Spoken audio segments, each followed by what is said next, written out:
بسم الله الرحمن الرحيم ربنا آمنا بما أنزلت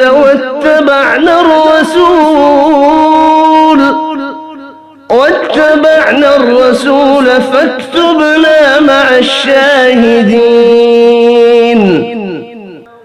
ربنا آمنا بما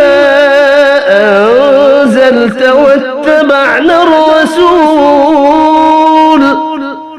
واتبعنا الرسول فاكتبنا مع الشاهدين